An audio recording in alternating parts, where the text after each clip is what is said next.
Good evening, everybody, and welcome to another exciting night of NBA basketball. With the first pick, the Detroit Pistons select Cade Cunningham from Oklahoma State University. Chandler again. Oh, what a block by Maxfield! My goodness! The Pistons are digging in. They got the depth. They got the big men. They got the better basketball team. No doubt about it. There's Jaden playing the passing lane. Skies a jam. Dynamite dunk, and the crowd loves it. Pistons need a three, and they have just under 3 seconds to do it. Here's Chauncey Billups. Here it is. He's got it. He's got it. Chauncey Billups hits the three. Overtime. Amazing. Out of bounds. Detroit basketball. Pistons fans, welcome back to another edition of the Palace of Pistons Podcast, part of the Believe Network. I'm your host, Mike Anguilano. Joining me this week for the third week in a row, just the two of us, like it was in the good old days, is Aaron Johnson. Aaron, how are you doing? We only have 3 regular season games left for the Pistons. Can't believe it's almost over.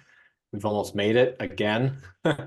But, you know, how are you feeling? I mean, still, it's going to be disappointing to not have, Pistons games to watch and whatnot, even if they are a little bit on the demoralizing side. I would rather have something to watch than have to wait for next season. It's more disappointing to me that we don't have our good friend Jasper with us today again. It's true. We do miss Jasper.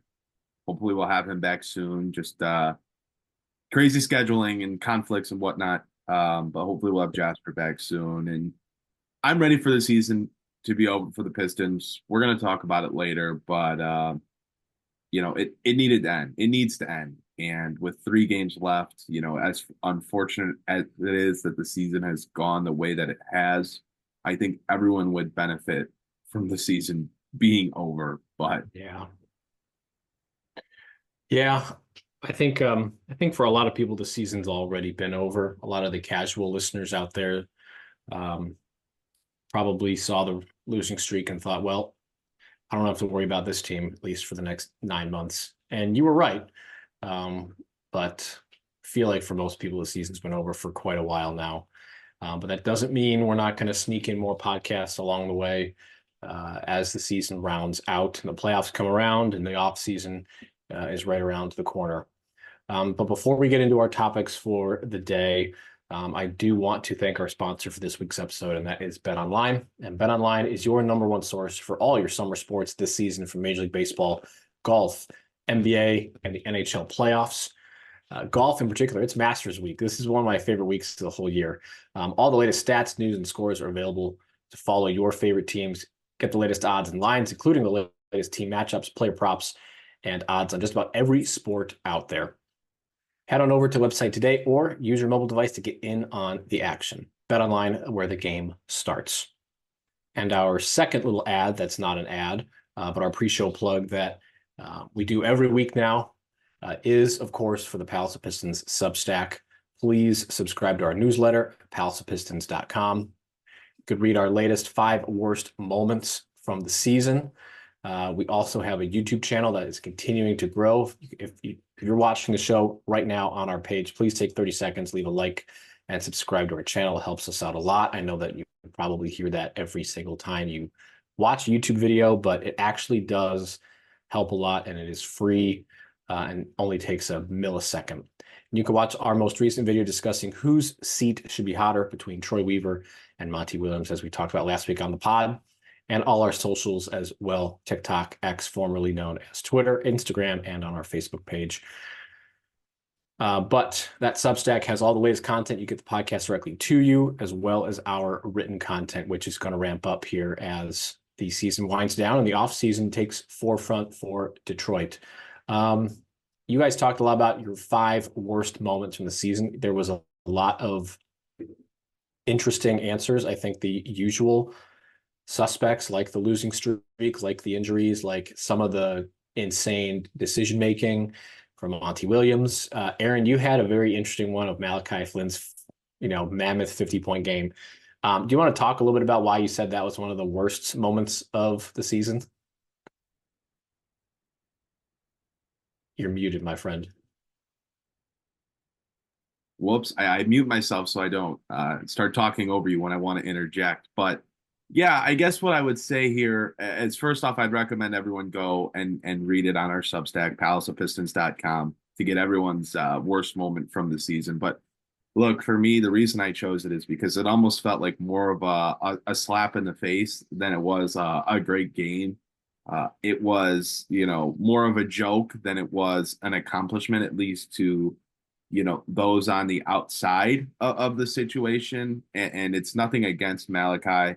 Like I'm obviously, like, he deserves all the flowers and the credit he gets for it. But it's just like we had people going on and after that game saying, like, Malachi Flynn's the second best guard on this team behind Cade Cunningham. Just some crazy reactions to that game. And in a season full of so many lowlights, it just almost felt like more of a joke than it did, a massive accomplishment. And I get how that might make me sound like a terrible person, but it's just honestly, it's okay. It was a 50-point game, and it lost to an Atlanta team that's like in the play-in, but also like not a very good team whatsoever. And it, just came down to, let's not play defense. Let's let Malachi Flynn get as many shots on offense. And then after that, I think what compounded on making it worse was him missing his next 15 shots over the next two games after the 50-point game. So I guess it makes me sound like a hater, but it is what it is. I could have chose something else, but I wanted to step outside the box a little bit, be a little different. And so that's where I wound up. Yeah, it felt a little bit, it felt like like a 55 win baseball team having a guy that finishes the season hitting 300. It's like, great. It's not super helpful, not super impactful. And Malachi Flynn probably isn't on the roster next year anyway. But I thought that was an interesting choice of, like, this is almost like it's like a pity 50 points from the basketball god saying, here's your moment of glory.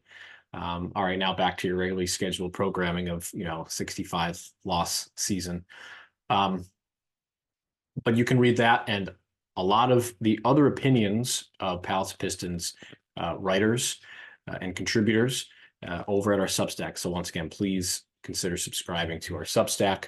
The link to that is in the show notes for wherever you get your podcasts. So let's talk about topic number one, and we're going to riff a little bit. This is going to be like some combination of the regularly scheduled podcast and maybe a little bit of Palace Pistons After Dark, because we're really just scraping the bottom of the content barrel here as the season winds down. But it's Cade Cunningham's health. And just a couple minutes before the show, the NBA injury report came out. Cade is questionable for today's game. There's only 3 left.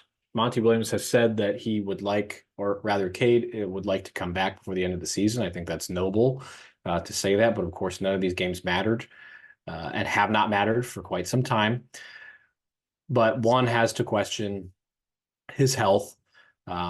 He's appeared in 62 games so far this season.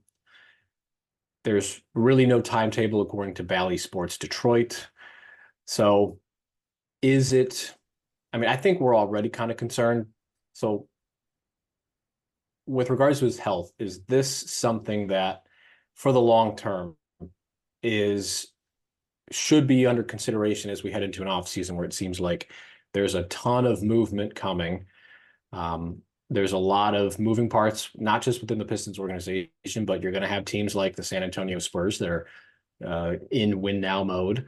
You're going to have teams like the Lakers that suddenly have 3 first-round picks available. You're going to have teams like my Cleveland Cavaliers who are, reportedly looking at, busting up their core. You're going to have a lot of movement. Is Cade's health something that has to be taken into account as you get into team building, or do you just sort of roll the dice and say, well, he's probably not going to be under as much of a heavy workload if he has better players around him? I'm going to go out and say this. I am not concerned with Cade Cunningham's health.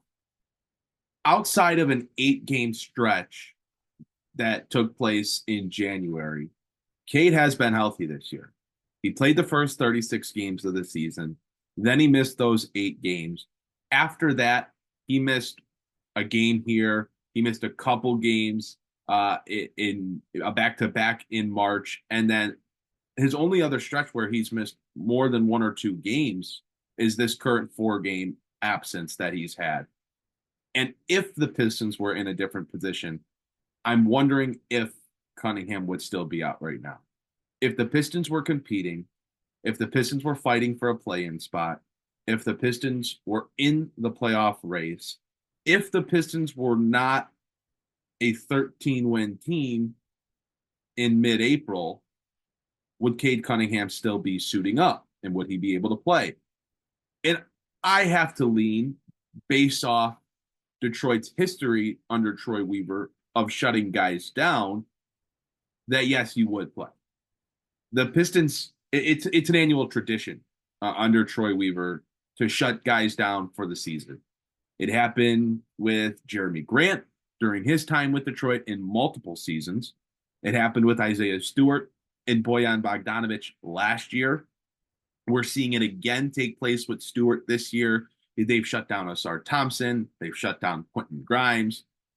They shut down guys every single season. And I feel like this is essentially what's happening with Cade Cunningham. And I hate the way that they're going about it. Because if Cade Cunningham isn't going to play, then just put it on the injury report. This little shtick that's going on every single game of he's questionable until 20 minutes before tip-off, it's kind of ridiculous. And it's kind of a slap in the face to everyone that wants to watch the game. Because, yes, a lot of the little bit of, viewing material for the Pistons at this point in the year is solely centered around if Cade Cunningham is going to play or not. And to go through this situation where you have Cunningham listed in the starting lineup to play, and all of a sudden he's removed from the lineup 2 minutes before tip-off and then goes on to miss 3 more games after that, what has happened? And that's not the first time this season that Cunningham has been listed in the starting lineup, was expected to play, and right before tip-off, all of a sudden, he's out of the lineup. There was a tweet from Laz Jackson on Twitter, Detroit Bad Boys guy, and he said, if the Pistons were a good team and they were doing what they were doing with Cade Cunningham, that they're doing what they're doing right now, that they would be getting investigated and fined by the NBA, and I don't think he's wrong. If Cade Cunningham can't play, say he can't play. If he can play, then either play him or say he's shut down for the season just for injury management or whatever. Like, I think it's a frustrating thing as someone watching these games with how it's been managed. And to go back to the main question, no, I'm not concerned about Cunningham because we've seen how the Pistons have managed at the end of season injury report. And I think Cade probably does want to play. And if Cade would have sat out a game or two here down the stretch, that's one thing. But with the way he's been just on the injury report since really the post All-Star break, he's been on every injury report listed as questionable. I don't think it's a concern. I think it's just the Pistons kind of building a safety net around wanting to rest him, and that's what it's been down the stretch this year. Other than that, he's had one stretch where he's missed, more than 2 games at a time. And it's unfortunate because that's going to this stretch here and that stretch earlier in the season are going to have people fixated on the idea that he can't stay healthy. Obviously, the injury last year stands out. He missed 20 games in his rookie season too. I really don't think this season has been concerning from that standpoint. I think he's been just fine. I think overall it's probably the least concerning season he's had. It was rookie year, dealt with some injuries, dealt with there were some questions about his shot making. Plus he's a rookie. You have all of the rookie barriers. Second season, injuries. I think this season he's looked, it's the least concerning, which is what you want to see out of a guy, at this stage who's approaching the opportunity to get an extension. You don't want to have more questions than answers. Jalen Green's the same way. If we're going to pick somebody from the draft class, you see gradual improvements. This has been the least concerning season of his career so far. It just happens to be, enveloped by, one of the worst Pistons teams of all time and a front office that has not done enough to insulate him, which I think is compounding some of the problems that people are having with him. We had the discussions of, is Cade the guy? Can Cade be the one on a championship team? Can he be, or is he more of a 2 or a 3? I don't know if you can even make that justification based on who he's playing alongside, but I'm not concerned about his durability. I'm a pretty big proponent of the fact that if you put more players around him who can make shots, who can allow him to work off ball, who aren't going to require him to be, so heavy on the defensive side as well, that wear and tear should be reduced over time, and the injuries will hopefully not be as big of a problem. And as for the last 3 games, do you care if he plays the last 3 games? I mean, he's gunning to come back, but do you care if he plays at all? I'd like to see him out there personally, but I don't think he's going to.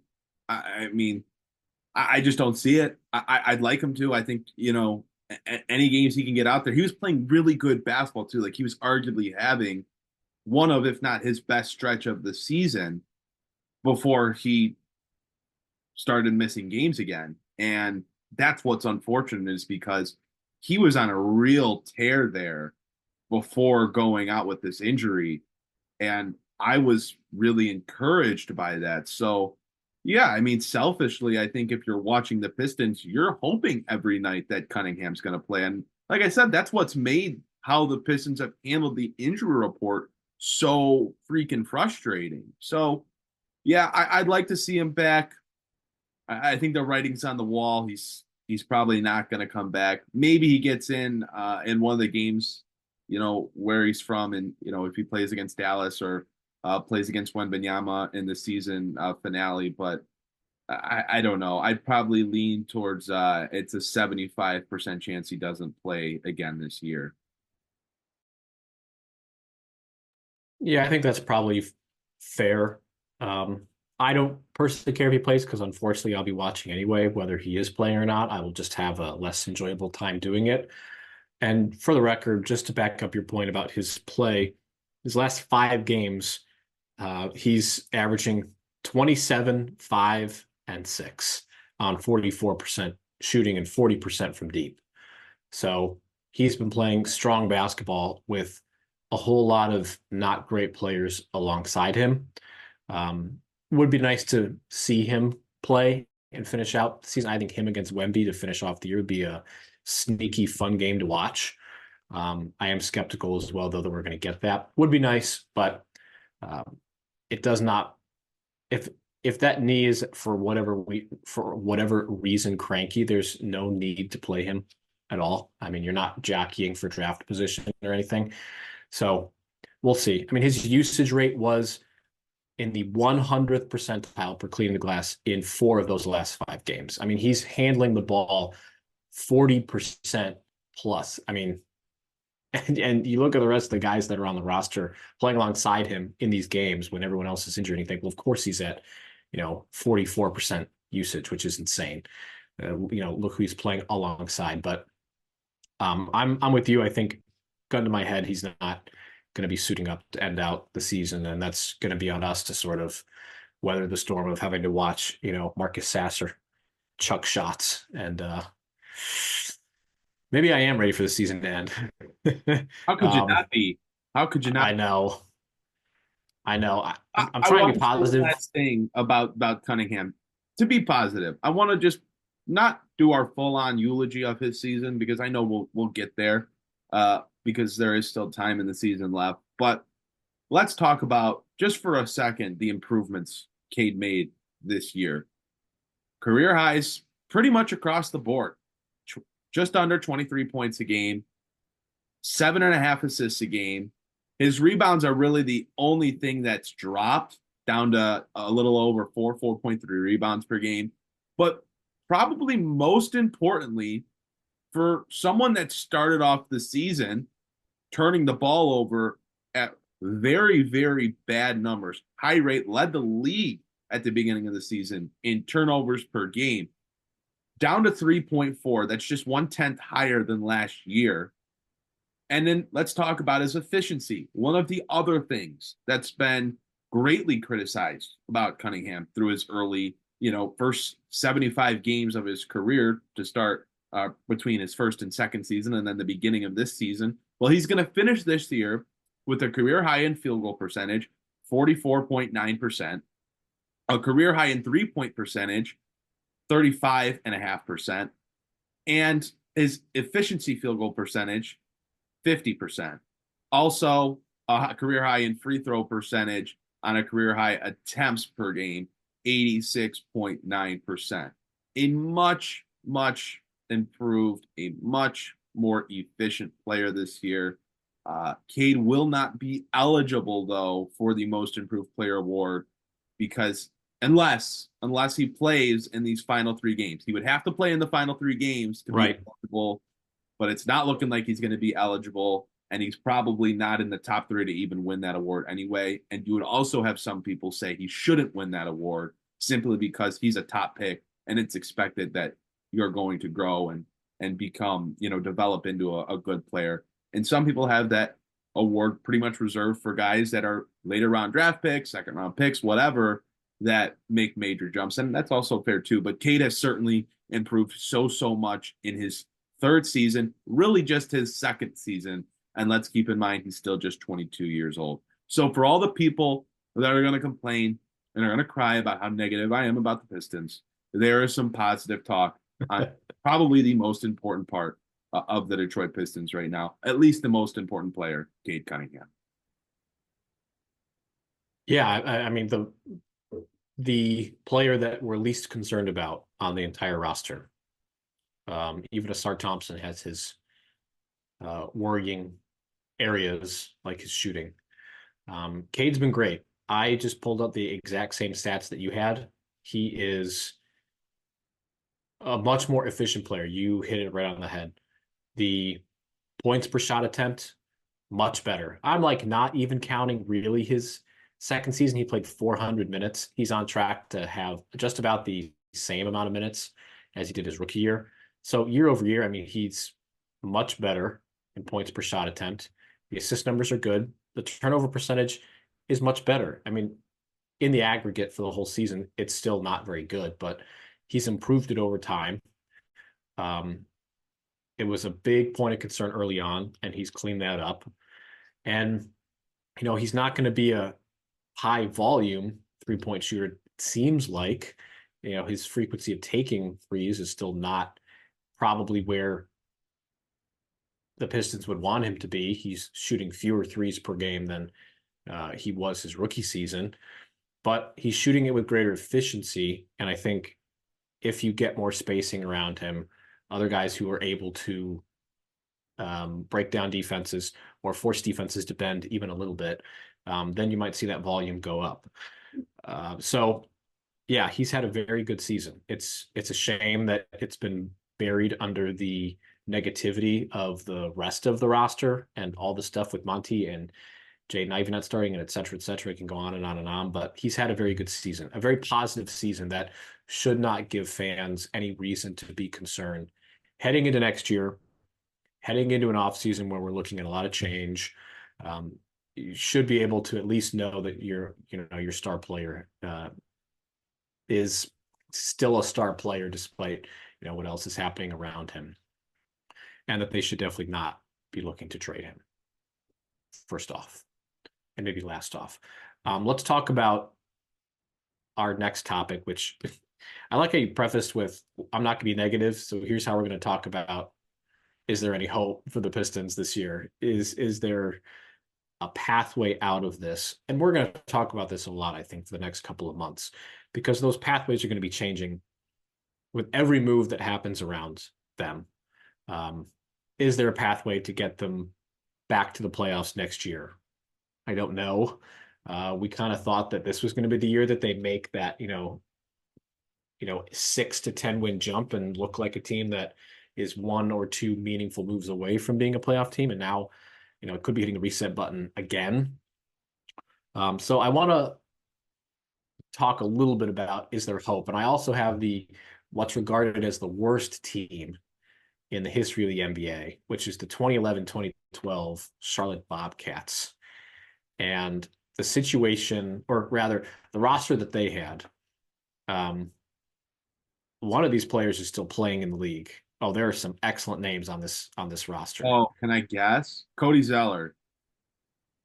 Cody Zeller is not on the roster, but that's a great guess. For him, that must have been before his time. And it must have been a year or two. They probably used their draft pick on him, which is 2011-2012. This player is a rookie.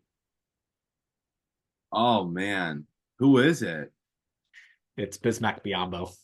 Oh wow, okay. I would not have gotten that. We would have been sitting here for quite some time. There are some amazing names on this roster. I mean, Kemba and him were both rookies that year. Biyombo was taken 2 picks ahead of Kemba. No. Far ahead of schedule. Gerald Henderson, Corey Maggette. Yes. Josh Roberts. I don't think Josh McBob was on here. No. I mean, there are some Gerald Henderson and Corey Maggette. Okay. No, Ramon. There's Tyrus Thomas. I must be thinking star Byron Mullins. Okay. Yeah. Cleveland Cavalier legend Jamario Moon. Yeah, there's just some really. Oh, and by the way, Steven Silas was one of the assistant coaches on that team because his dad was the head coach. So he's been around this. Been around a lot of losing teams, huh? A lot of really bad teams. A lot of bad teams. They went 7-59 that year. I mean, let's be realistic. This Pistons team is not that bad. And I've talked to some Cavs people who've watched the Pistons and watched the Wizards. The Pistons aren't, I mean, I don't think worse than the Wizards. The Wizards are just as bleak. I mean, they don't have a guy. They have Kyle Kuzma and Jordan Poole. Yikes. I mean, Denny Advia, though, he's been playing otherworldly since like February. I was actually really high on him in that draft class. So I'm glad that he's really, really turned a corner because I was very high on what he could become. And I remember talking about him a lot on the podcast as a guy that I liked. So I'm glad to see that, it took some time, but he's developed into a very good player and he's gotten better, obviously from the 3-point line, which was a big area that he needed to get better at, not to get off subject. But it's good to see him playing well. I think that's a nice piece for Washington. And here I am talking nicely about other teams, and I can't find good things to say about the Pistons. We will have our time as after the season officially ends to talk about the positives and the negatives. I think if we had a worst moment of the season, we could also have an article about positive things that we saw. That Bobcats team the next year went 21-61, and this is where you're thinking of Josh McRoberts. Ben Gordon was on that team, and there's your Ramon Sessions, Michael Kidd-Gilchrist. There we go. I mean, that's probably more in your wheelhouse of players. 2011 is probably like a little early for you, just like on the cusp. Yeah, but 80s rookie year is really when it picked up for me, and I can really recall that time in the NBA. I mean, I can remember the 7-59 Bobcats, but can't go like too deep in the memory bank in that point in time. But I remember playing with them on 2K. Yeah. Should we talk about the Pistons? Sure. Yeah. I just wanted to bring up another team that had very little hope. And I mean, 2 years after that Bobcats team went, 7-59, the Bobcats made the playoffs. Not to say that the Pistons are going to do that in 2 years, but they're set up better than this Charlotte team was. And I don't want to be like there's no hope to get out of it, because obviously there's hope. The offseason and back in 2013-14, I don't know. I mean, the NBA was still very much moves constantly, but now I feel like it's like cranked up to the 10th power of season to season change, making meaningful improvements, and it's more possible to do that. I mean, the Pistons still have a ton of young players. They may not have the draft capital to make a meaningful change, but just to preface this discussion of, is there hope? There's always hope, because even horrible situations like what Charlotte was in, 2 years later, they're out of it and they're in the playoffs. I just have a hard time feeling a lot of hope right now as someone that's watching the Pistons every night and has been following them this year. And I have to feel like that's the common feeling from the common folk right now. I mean, when I post something on Twitter about the Pistons, a lot of the reaction about this team is negative. And there are still people out there that are optimistic and find the little glimmer of good in a sea of bad. And I respect those people, and I'm glad that they have that ability. I'm just struggling with this team. They're going to end up with the worst record in franchise history. They're not going to win these last 3 games. And so the best they could do if they win these next 3 games is tie for the worst record. They're not going to win these last 3 games. So they're going to have the worst record. I am not confident that the leadership is going to change this offseason. Maybe Monty Williams gets let go. Maybe Troy Weaver gets let go. But I could also see a world where both of them are back. And if they are, how can you tell yourself that things are going to be better? Is it, okay, Troy Weaver learned this year that he has to put NBA players on his roster past the 6th or 7th roster spot? I mean, fine. If you're willing to say that and give yourself hope for next year, more power to you. Are you willing to say Monty Williams got to learn a lot about this team this year and now knows what to expect heading into next season? Fine, I guess. But it's very hard, and I've said this before, I'll say it again, because it's true. It's very hard to get losing out of your facility once you let it in. And pretty much every player on this roster only knows losing. They only know losing because it's a young group. It's not a super experienced group. A lot of these guys are in year 1, year 2, year 3, or year 4. And if you're in year 4 and you're someone like Isaiah Stewart, all you know is losing. Sure, James Wiseman was in Golden State, experienced what a winning team and a winning culture is like, but he got dealt from that team that was relying on him to be something special for them because he couldn't figure it out, because he couldn't buy in, because he couldn't commit, because he couldn't stay healthy. They do not have winners in that locker room, and that's a problem. It's so hard to go from a bad team to a good team, and it doesn't happen overnight. I remember talking before the season and talking about, can the Pistons make the jump that Oklahoma City did? Can they go from, can they win 15 more games this year? That answer was no.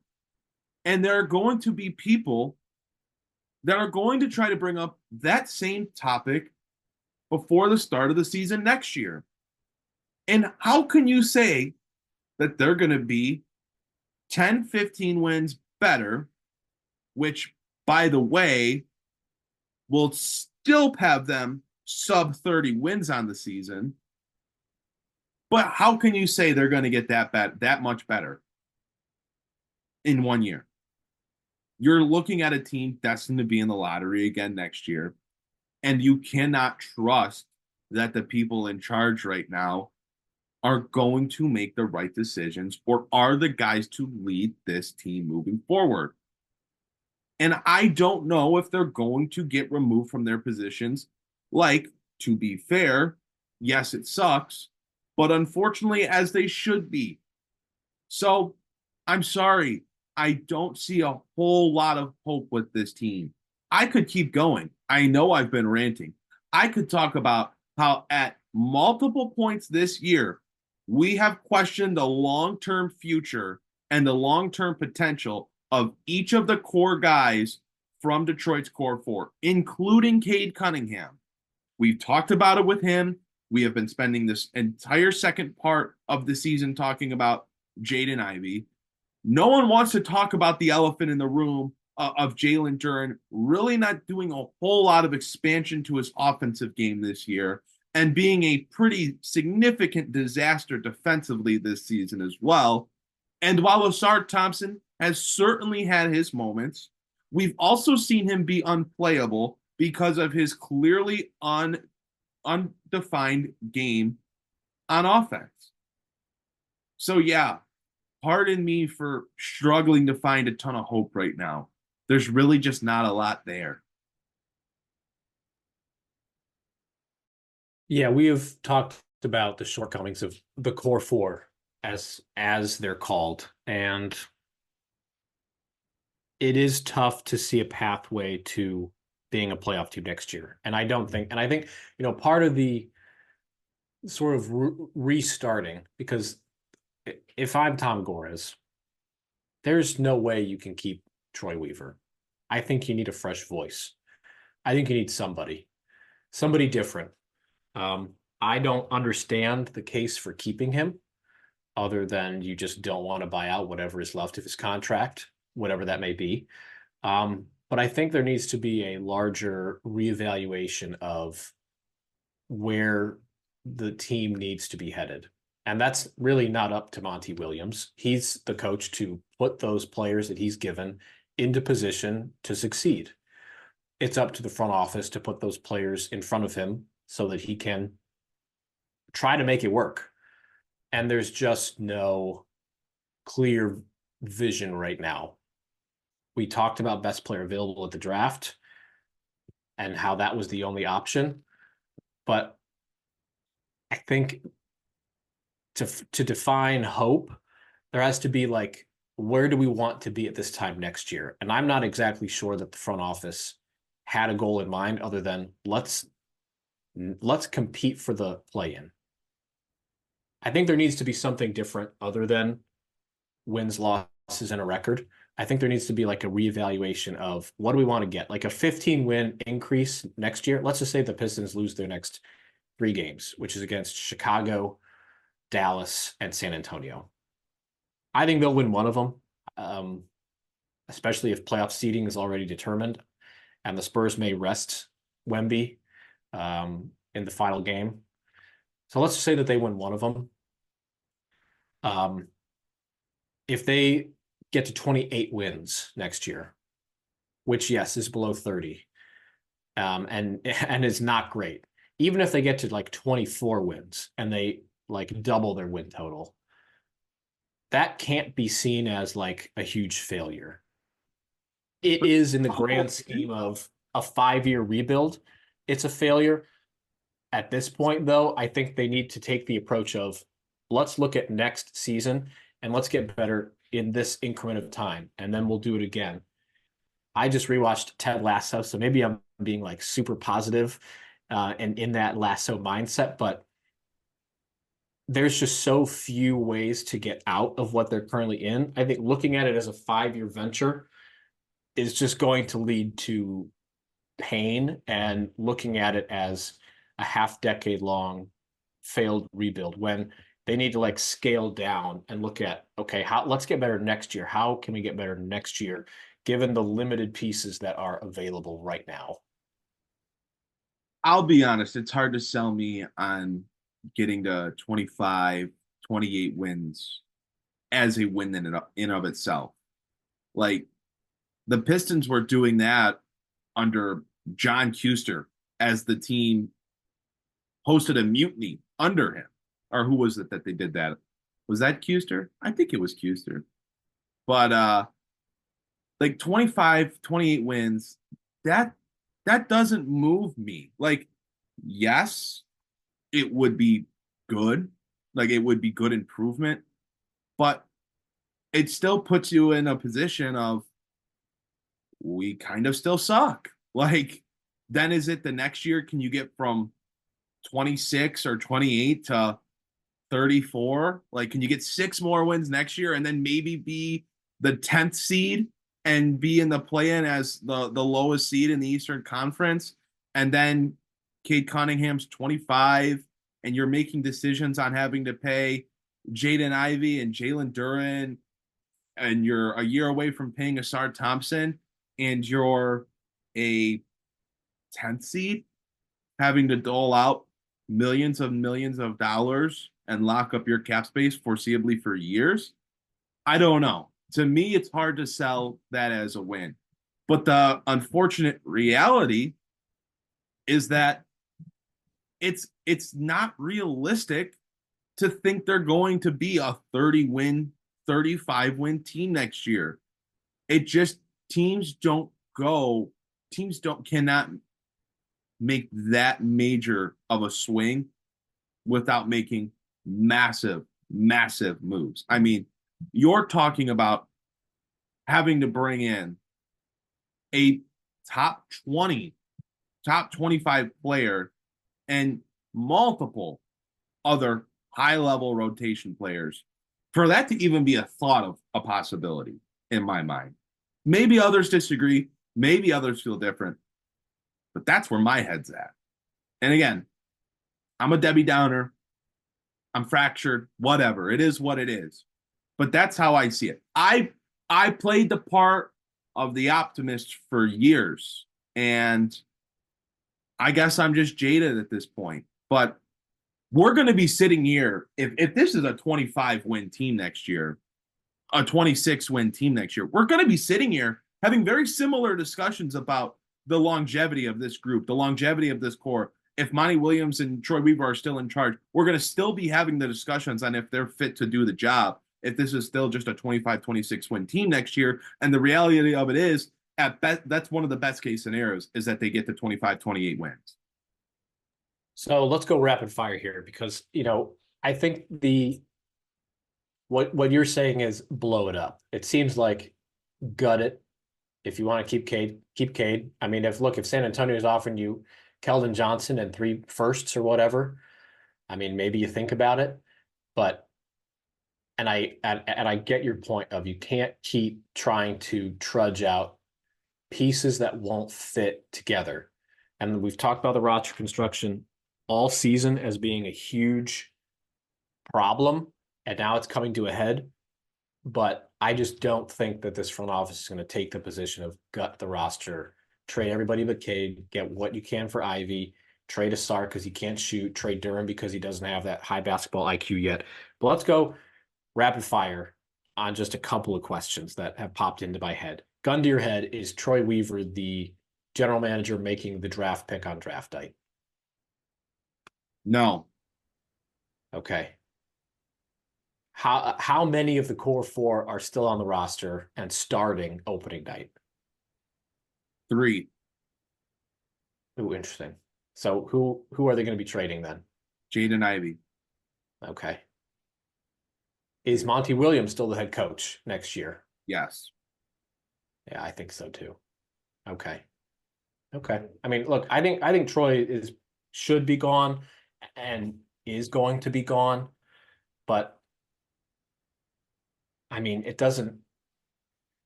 not going to solve everything, but I think getting a different voice in there, somebody with a vision, because Tim Forkin, friend of the pod, put in the chat, our chat, just the moves that Troy Weaver has made since taking over, and they are questionable at best.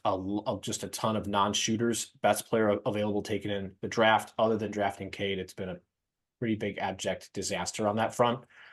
I think you need a different voice to come in who has some sort of a plan in mind to shape. Like, when you're interviewing a general manager, you have to be asking the question of, like, look at all the pieces we have. What do you see as anything moldable out of that?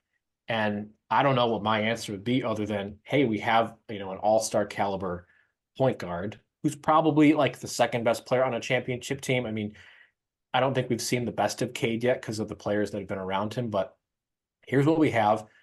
How can we get out of this mess? Well, there has to be like a goal in mind. There has to be a goal. Like with Michael Winger over in Washington, the goal of that team was let's strip it to the bolts and accumulate assets.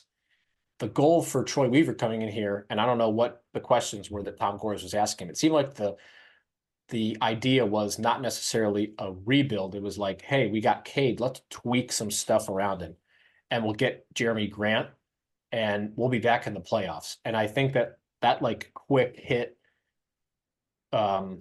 idea from him to get back in the playoffs sooner was probably not the right way to go about it. The Wizards are stripping everything down to the absolute bottom. The Raptors are like doing it halfway as well, but at least they recognized, yeah, we need to trade as much as we can. As soon as Fred VanVleet walked, they're like, okay, let's get Pascal Siakam out of here and start to rebuild from the ground up with Scotty. A very similar position to what the Pistons are in. If the Pistons have 25 wins next year, they're basically Toronto this year. So, and that's a very similar, you have a very good young player. You got a lot of interesting stuff around him that doesn't quite fit. Let's try to make it fit. Maybe we ended on too negative of a note. I feel like I'm ranting now, but I think having Troy here for 3 hours and still have more to talk about in reality. Like, this isn't a 10-minute, a 15, a 20-minute subject. This is something that, you know, it's obviously, first off, it's above our pay grade. We're not in the position to make these decisions, but we're merely just spewing our thoughts at this point, This is everybody's above our pay grade.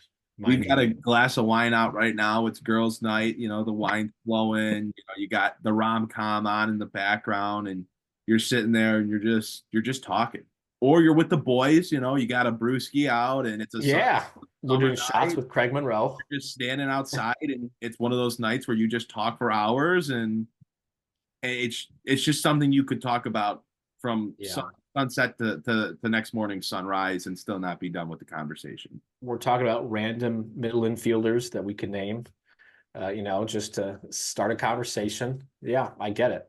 Like, I can't wait to look back at this era of Pistons basketball in 5-10 years and like talk about the random players that were on the Pistons, like Malachi Flynn or Ezzy Matu or Buddy Boeheim. Like, there are just going to be so many great names that we're going to be able to bring up in like 5-10 years and be like, how the hell was this guy on the team? And how the hell were B, all of these guys that we're talking about on the team together at one moment in time? Right. Well, you will look at the record and be like, oh, that's why they went 12-70. A little bit ranty at the end, but you're right. I did have my glass of wine out and just wanted to start spewing. Aaron, any thoughts before we wrap up this podcast? I mean, we're not going to talk before the season ends. So our next podcast will be post Pistons regular season. And anything else you want to touch on before we wrap up? I want to take this time to talk about Palace of Pistons because we're entering the off season, and it's a big time for Palace of Pistons usually because the Pistons are always at the top of the draft. And that's when we're talking about all the possibilities of how the hell this team goes from being so damn bad to potentially being not the laughing stock of the league. And so we need your guys' support as we continue to build content, grow the page, all of that stuff. So palaceofpistons.com is most important. Please go subscribe to our Substack. It's in the link. It's in the show notes of wherever you're listening or watching. Please take the 30 seconds to go toss your email in to, all of the people that are listening every week. If you did that, you'd be making a huge difference for us. If you're on YouTube, like the video, hit the subscribe button. And if you hate the show, tell us in the comments. I don't care if you love it or hate it. I hope you love it. But if you hate it, I still want to know. We value your opinion. And we want to hear about what you think about these topics. I mean, I'm having good discussion with people on the Palace of Pistons TikTok right now about the draft upcoming. We're talking about some of the prospects that are going to be the Pistons are going to be looking at and drafting. So tell us what you think. Like, we want to hear from you as well. I did a poll on earlier this week on James Wiseman. And I asked, should James Wiseman be back next year? 86% of the votes said no. Only 14% said yes. It feels like that was a different answer a month or two ago, but now we know what you guys think. And now that validates how I feel about it. I don't think I'm crazy for saying James Wiseman shouldn't be on this team, because the large majority of people that are reading, following, listening, whatever to our work, they agree. So subscribe to the Substack, follow us on our socials, subscribe to us on YouTube. Please show us that support, because it really helps us and allows us to keep doing this stuff and potentially doing more stuff down the line, which is stuff that we think you guys would enjoy. And we like doing it. I think that's something that gets overlooked a little bit with people creating content is, we like doing it too. That's how it started.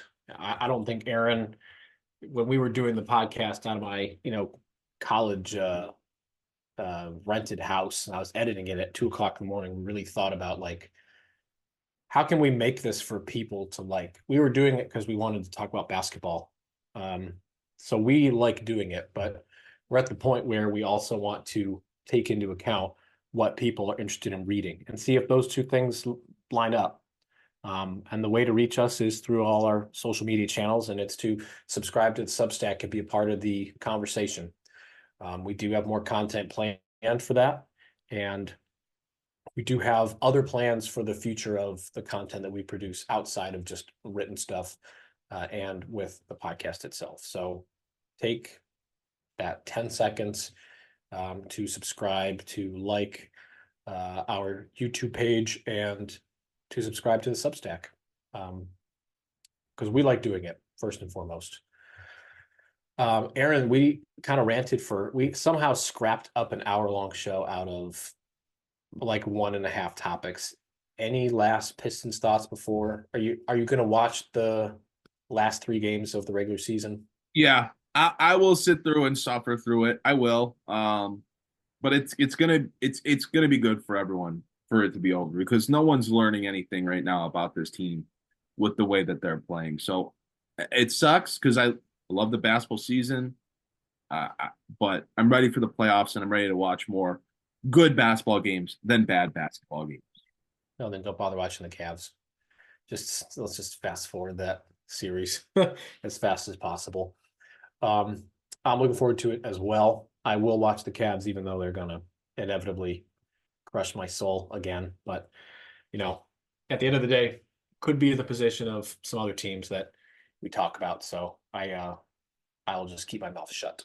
Well, that's going to do it for this edition of the Palace Pistons podcast. I'd like to thank our sponsor of this week's show, and that is Bet Online. And be sure to head on over to the website or your mobile device, get down on the action, and use Bet Online. For my co-host Aaron Johnson, I'm Mike Anguilano. Thank you so much for joining us on this week's edition of the Palace Pistons podcast, part of the Believe Network, and we will see you all next time.